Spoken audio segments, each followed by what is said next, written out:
welcome to Brut. Hi. I'm going to start by asking questions about your most recent film, Swatantrya Veer Savarkar, Sure. and then we'll go on to other topics. So, Sure. this movie was in the making for more than 2 years. Yes. Why would this be a good time to release it? Well, I tried to release it on the last Independence Day. And then I tried to release on 26th January because they were big dates for the country. And I wanted his story to come out then. But then it didn't work out for many, many reasons. And then Shahidi Divas was the next big date we felt because it's about the armed revolution. And so we got the Friday on the 22nd, so we're releasing it this time. Maybe Mr. Savarkar wished it that it comes in between elections.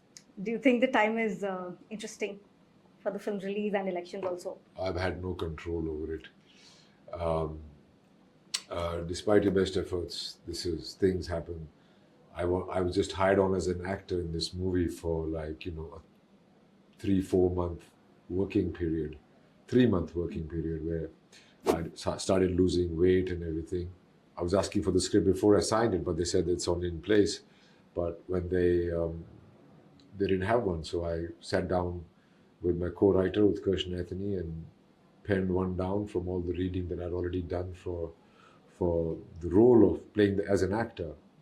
So then things happened, and it so happened that the gun of direction was also pointed in my direction.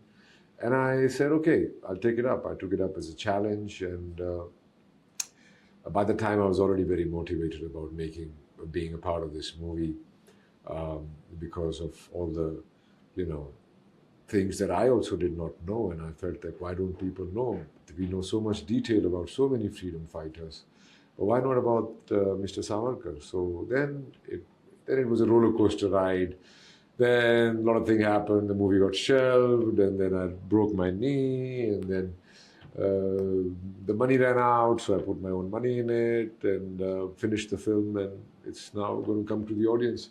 I'm just relieved that this whole 2-year process for me, this Kala Pani kind of process that's been going on with me, comes to an end and people finally get to see this film. I'm just relieved. Why was the gun of direction pointed at you? There were many, many reasons. I don't know. I moved on from those. I moved on. It's now about getting the movie to the audience and finishing it correctly because I've made it I try to break the clutter of biopics and movies about freedom fighters. So I've treated it in a way which is very unlike those kind of movies. And in what ways is it different, you think? It's because it flows like a thriller almost. It's got a very fast screenplay. It's got a lot of intercuts between scenes, and it's got a lot of camera handheld movements which are more, I wanted people to feel that they are present when this is happening. So all those things. So and the music, I got the music done in France by Matthias Duplessis, who's given a really orchestral score, and in India by Sandesh Chandelier. And so I've tried to package it in a way and make it in a way which is unlike other movies that are made. I wanted to break the clutter. That's why in my promotions I'm using a rap song, a Marathi rap song, which ends with Hindi. So I'm trying to, break a clutter, hopefully, and let's see how it goes. Talking about breaking a clutter or, going in a direction that wasn't as planned. Yeah. In 2012, you did a film like Jism. And then you also moved on to other films which have more historical undertones. This has overtones, obviously.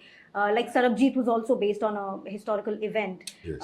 As is Savarkar. So, kya reason hai is change ka? Is there a reason for this change? No. I did Jism, Murder 3 or 3, I think, or Murder 2, I don't remember. Murder 3. And Jannat 2 with Bhatt Saab and Pooja Bhatt and Mukesh Bhatt and all that. And then I moved on from that because then I wanted to do different things, different kind of cinema. So that's just how one progresses in one's career and wants to do different things. and want to challenge yourself in different roles and genres and all that. After that, I have attempted Kick and Sultan as well, Radhe as well, and then gone into OTT. I've done some series called Cat and Inspector Avinash and all that, which is Lucknow-based series. So one key has to keep trying different things to keep the work interesting for yourself and try and pick and choose characters which are different from each other. Do you think you've achieved enough?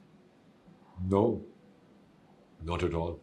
There's a lot of cinema left in me, and although I'm getting more and more comfortable. And I'll talk a bit about V.D. Savarkar. He was, I think he was into a lot of religion-based politics from a young age.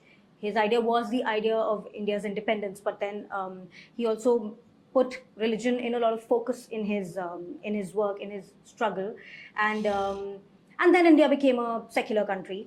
So how do you justify glorifying a figure like that in modern India? He wasn't into politics at all, in fact, in his young age, and he was not into religious politics. He coined the term Hindutva. But that was much later in his life. He always had revolutionary ideas, and he was more intelligent than his peers or his age people. Always he was like that. But he didn't have any religious inclination at that time. And then when he joined Ferguson College, he was thrown out of the hostel for organizing revolutionary meetings in the hostel. And in fact, he was very well read. So he had read all Quran, Bible, and all these by this time. And he was a big fan of Bahadur Shah Zafar. And he kept quoting this, "Takht London tak chalegi teg Hindustan ki." So there he formed another secret society called Abhinav Bharat. Vinayak Savarkar and Madanlal Dhingra plotted and killed and did the first political assassination on the British soil by killing cousin Lord Wiley, who was also the governor when the first partition of Bengal was done on religious lines in 1905. Then from India he was sentenced to 2 lifetimes, 50 years in prison, to be released in 1960. Till then there was no Hindu Muslim. He went to the prison. There, the Pathan warders, the way they treated the prisoners there, the way they beat them, tortured them, and converted the Hindu prisoners for a roti, for a maafi of a session of a kolu, and all these things. This is where he started developing the point of view that, hey, we are not equal. In that also, if you look at Hindutva, he says that it is a political, cultural, and geographical definition of a civilization which is between Indus River and the Bay of Bengal. Hindu geographically, not by religion. You can be any religion, any caste, any community you can belong to. But he was also of the view that India has 2 nations in itself because of Hindus and Muslims. That view was propagated by Sayyid Ahmad Khan Sahab, who is the founder of Aligarh Muslim University, in the 1880s. Okay. It was 1880s. In fact, Mr. Savarkar tried to fight it by saying that, by quoting Bahadur Shah Zafar a lot, there is a miscommunication about him, which has been traveling. But you have to judge a man, not from today's point of view, but the man when he existed, and the circumstances. So in my movie, I've concentrated on creating... But when he existed, he also liked Adolf Hitler's policies. So what would that say about him in that time? He liked the armament of...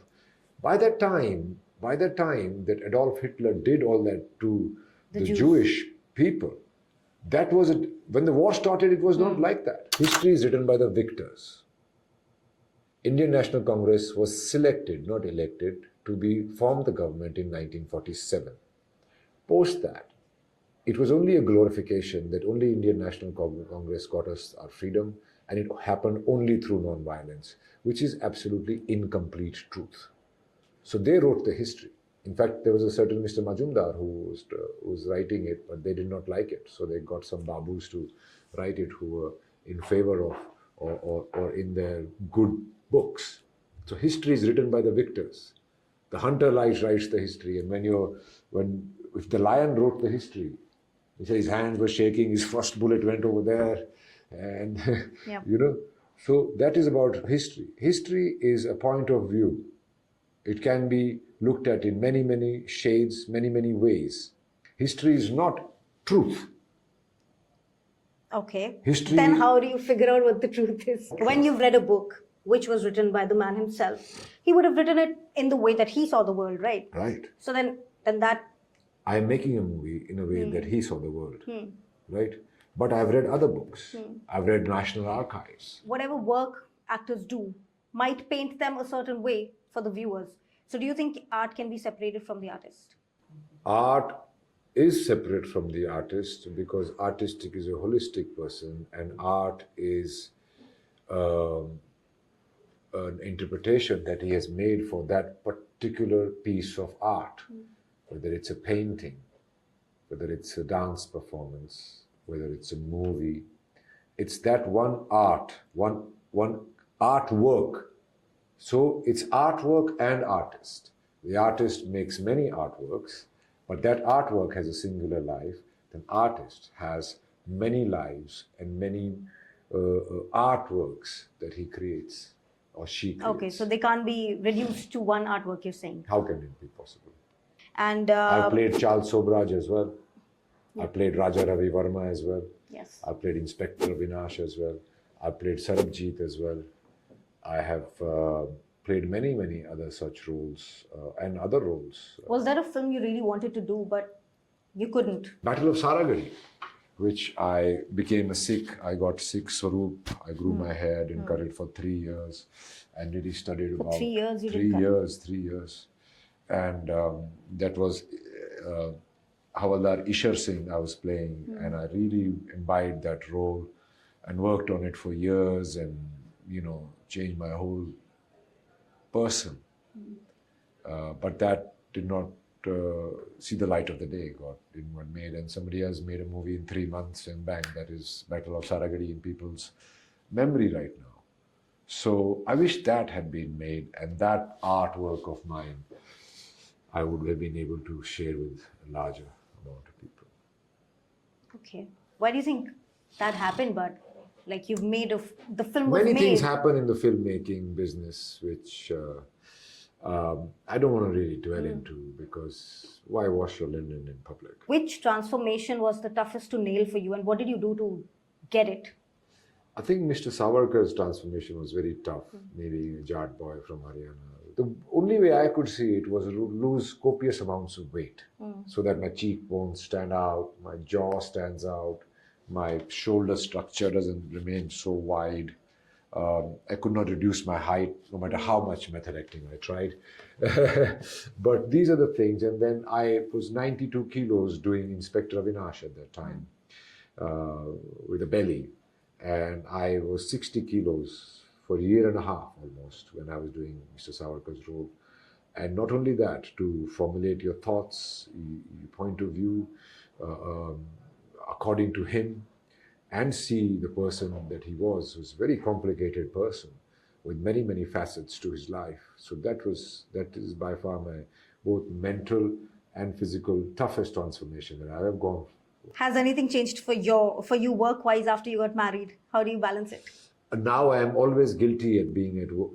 A lot of times I'm guilty at being at work, because my movies, I'm wrapping it up, I'm doing promotions, I'm finishing up the post of the movie.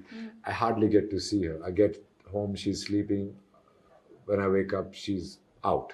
So we hardly get to spend any time with each other. But I'm hoping after this movie's promotions and it's released, I'm going to take some time off with her, take her somewhere nice, and just have just the two of us. That's my plan. Do you have plans of transforming into somebody else next? Do you have ideas? I don't know. These kind of things hit me on a Tuesday afternoon while I'm planning something else. Great. Thank you for talking to Brut. Thank you very much.